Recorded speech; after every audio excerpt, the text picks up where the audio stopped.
మేము ఇక్కడ కూర్చొని మొదటి సభలో ఎవరు ఒప్పుకున్నా ఒప్పుకోకపోయినా సోనియా గాంధీ లేకుంటే ఈ జన్మలో కాదా మరో జన్మలో కూడా తెలంగాణ వచ్చేది కాదు, ఆమె పుణ్యాన తెలంగాణ వచ్చింది అని చెప్పి సభలో అందరి సమక్షంలో వారు ప్రకటించడం జరిగింది.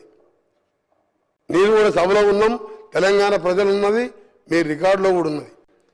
ఈరోజు అలాంటి సోనియా గాంధీ పుట్టినరోజుతో పాటు తెలంగాణ అస్తిత్వానికి ప్రతీకలైన ఒక అమ్మ లాంటి తెలంగాణ తల్లిని ఈరోజు ఆవిష్కరించుకుంటూ పోతున్న సందర్భంలో వాళ్ళు ఆ నాయకుడు కనీసం వచ్చి శుభాకాంక్షలు చెప్పేది పోయి బయట పిచ్చి పిచ్చి వేషాలు చేస్తూ ఈరోజు ఇంత పవిత్రమైన రోజు తెలంగాణ ప్రకటించిన రోజు ఇది.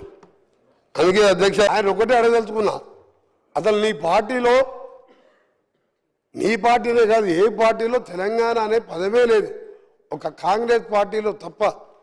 మాది తెలంగాణ ప్రదేశ్ కాంగ్రెస్ కమిటీ అంటాం, టీపీసీసీ అంటాం. ఆయన టీఆర్ఎస్ని బీఆర్ఎస్ని చేసుకున్నాడు. ఇవాళ ఎక్కడో విగ్రహాన్ని తీసుకొచ్చి